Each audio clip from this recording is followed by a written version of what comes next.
Los movimientos sociales siempre han sido mal vistos por la sociedad, no solo en la prensa, donde siempre termina completamente expuesta a la violencia de las manifestaciones, sino que también en la literatura científica social. Le Bon escribió en 1895 que, de manera aislada, una persona puede ser culta. En una multitud es un bárbaro, es decir, una criatura que actúa por instinto. Su libro fue un gran bestseller de la época. Algunos años más tarde, Sigmund Freud escribiría que las personas en una multitud actúan de manera diferente que aquellos que piensan individualmente. Las mentes del grupo se fusionarían para crear una forma de pensar. El entusiasmo de cada miembro aumentaría como resultado y cada uno se volvería menos consciente de la verdadera naturaleza de sus acciones.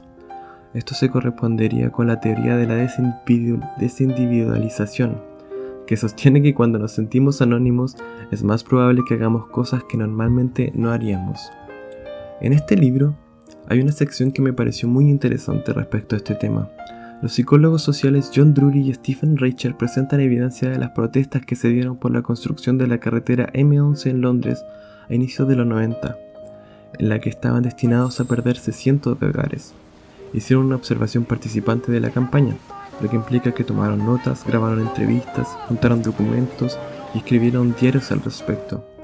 Uno de los temas más prevalentes entre las ideas de los participantes fue el de la no violencia. Los participantes intentaron impedir la demolición de las casas ocupándolas. En el caso de esta particular ocupación y posterior desalojo que tuvo lugar en agosto de 1994, 3 casas en las que dormían participantes del movimiento fueron allanadas por guardias y policías. Esas casas formaban parte de una hilera adosada, por lo que los participantes en la campaña se subieron a los tejados de las casas que estaban del otro extremo de la calle para obstaculizar el derribo. Con una plataforma hidráulica, la policía y los agentes judiciales intentaron sacar a las personas de los tejados, utilizando sierras para cortar las cuerdas con las que se habían amarrado a las estructuras. Muchos de los que subieron a los tejados dijeron que sintieron sus vidas amenazadas por el comportamiento de la policía y los contratistas. Este miedo y esta rabia eran evidentes tanto en las grabaciones como en los comentarios posteriores. Algunos también dijeron que el comportamiento de los trabajadores de la demolición y los guardias les hizo replantearse sus concepciones sobre la situación de la no violencia. 9 meses antes del violento desalojo, los investigadores entrevistaron a uno de los participantes. Le preguntaron cuáles son las formas más eficaces de tomar acción contra la carretera, y él respondió que el aspecto de la acción directa no violenta. Cuando se le preguntó qué significaba esto, él dijo que la acción directa es ir y detener activamente lo que está pasando, en lugar de simplemente estar en la carretera y protestar en donde se nos permite protestar. Eso sería simplemente ignorado. En cuanto al aspecto de la no violencia, dijo que no veía ningún sentido en causar una confrontación con los guardias de seguridad, los contratistas o la policía, porque ellos no son el verdadero enemigo, solamente cumplen los deseos de las autoridades involucradas. Ir contra ellos con una tremenda multitud de gente, atacarlos y golpearlos, no sería válido en el sentido de que se perdería el apoyo de otra gente y atraería más policías al lugar. Para el entrevistado, la mejor forma de detener a los policías era educarlos, hablar con ellos. Ahora bien, en esta entrevista hay varios elementos que destacar. En primer lugar, están los argumentos pragmáticos, que la violencia les haría perder el apoyo público y que atraería más policías o guardias al lugar. Además, están las referencias a la posición social de los guardias y la policía, que, de alguna manera, son un ente neutral entre los protestantes y el enemigo real, las autoridades que tomaron la decisión de construir la carretera. Y también está el argumento humanista, que se puede apelar a las cualidades racionales de estas personas, a través de la educación y del hablar con ellos. Después del desalojo, su opinión al respecto había cambiado un tanto. Los fundamentos humanistas que antes sostenían la no violencia ya no tenían tanto sentido. Apelar a la humanidad dentro de los contratistas y policías, charlar con ellos por meses, no había tenido ningún efecto, sugiriendo que su grupo de identidades eran tan o más reales que la supuesta naturaleza humana buena dentro de ellos. Otro entrevistado comentó más tarde: la gente estaba tratando de hacerles sentir culpa con ¿cómo dormirás esta noche? ¿Cómo puedes estar haciendo esto? No pensé que tuviera mucho sentido hacer eso, porque parecía haber placer en hacerlo. Creo que si alguien hubiera sido asesinado ese día, no les habría molestado. Eso en cierto modo me ha desilusionado mucho. Cada vez me he desilusionado un poco más al tratar de apelar a la naturaleza buena de los guardias de seguridad. De hecho, ese tratar de apelar a la naturaleza buena estaba teniendo el efecto contrario. Los matones con los que tenemos que lidiar se están aprovechando de nuestra pasividad, dijo el participante inicial.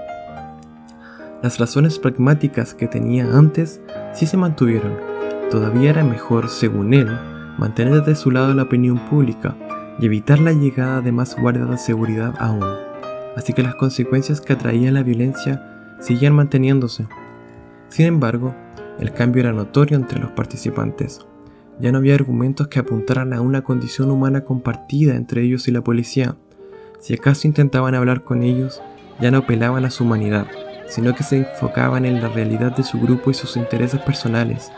En uno de los diarios, un participante escribió: "Creo en apelar a cosas que les afecten directamente, como decirle a la policía que deberían estar combatiendo el crimen real y no dejarse usar como peones políticos, o a los guardias que deberían dejarnos enlentecer el trabajo tanto como sea posible, porque una vez terminada la carretera quedarán sin trabajo". En general, existía cierta desilusión ante la acción directa no violenta. Aún representaba la mejor forma de hacer las cosas, pero las objeciones que antes había hacia el uso de la violencia se habían vuelto meramente tácticas, en oposición a las ideas morales que antes regían. Algún tiempo más tarde, hubo un confrontamiento con la policía en Hyde Park por parte de un movimiento en contra de un proyecto de ley de justicia penal que había surgido a propósito del movimiento de la carretera M11 para criminalizar la acción directa que caracterizaba la campaña. La policía marchó sobre la multitud entera, la cual no se encontraba actuando violentamente ni infringiendo leyes de ninguna forma. Un mes antes de eso, se habían repartido entre los participantes panfletos que suscitaban a recordar la individualidad y no dejarse llevar por la multitud si la cosa se ponía sucia. Invitaba, de hecho, a sentarse en el suelo y tomarse de las manos en caso de que la policía amenazase con atacar. Lo que pasó finalmente es que la gente se defendió ese día y se enfrentaron manifestantes con policía durante alrededor de 4 horas. Para uno de los participantes de esa manifestación, la no violencia era incondicional en primera instancia, y si bien no lanzó nada a la policía, sí se hizo notar que no criticaba a los que lo hacían.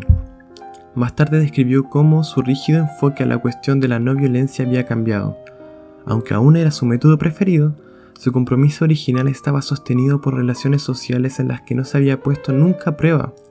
En la campaña, cada día ves la violencia levantada contra ti, tus amigos y tu comunidad, y eso cambia tu forma de pensar respecto a la no violencia del pacifismo. Tienes que encontrar formas de reaccionar a eso. Y si bien creo que la no violencia es la forma más constructiva, entiendo la rabia de la gente y por qué acuden a la violencia. Es realmente interesante ver este cambio de paradigma, porque nos indica de dónde viene esa tendencia a la violencia o barbaridad que es inherente a las multitudes según Le Bon, y parecieran ser este tipo de vivencias de la individualidad de los manifestantes las que unen los hechos violentos y la visión de Le Bon. No una tendencia innata, sino un pensar individual que varía con la experiencia. Y, de hecho, las manifestaciones suelen empezar de forma pacífica, al menos en la actualidad, pero si una pequeña minoría causa algún tipo de destrozo, esto resulta ser lo primero que llega a los medios de comunicación, deslegitimando la protesta. Una razón importante por la cual se opta de forma pragmática por no usar la violencia es para evitar la deslegitimación de la tele o los diarios. De acuerdo a este paper, diversos estudios hechos después de los 80 indican un link entre los tipos de explicaciones o el lenguaje utilizado para referirse a los eventos de multitudes y la localización social del escritor. La investigación histórica ha demostrado que los relatos de la irracionalidad inherente y el atavismo de la multitud reflejaban la ideología de la clase dominante del siglo XIX, que buscaba desacreditar y socavar la organización de la clase obrera. Por supuesto, no toda multitud protesta siempre por cambios sociales positivos. Ataques a refugiados o inmigrantes, o protestas y abusos a minorías también congregan multitudes, y sus ejemplos pueden ser utilizados para justificar la posición de Le Bon del individuo como el garantizador de la racionalidad. Pero si hay peligros psicológicos en la colectividad misma, entonces las acciones de todas las multitudes pueden ser patologizadas, incluidas las que quisiéramos apoyar. En palabras del autor del artículo, volvemos a los discursos reificantes que han sido históricamente utilizados como armas contra el cambio social. En suma, es claro que resulta esencial replantear nuestro punto de vista respecto de los movimientos sociales y analizar con prudencia cómo estos son caracterizados desde afuera. Ya con el trabajo de estos investigadores podemos darnos cuenta que las cosas son muy distintas una vez estás dentro de la multitud, exigiendo lo que crees justo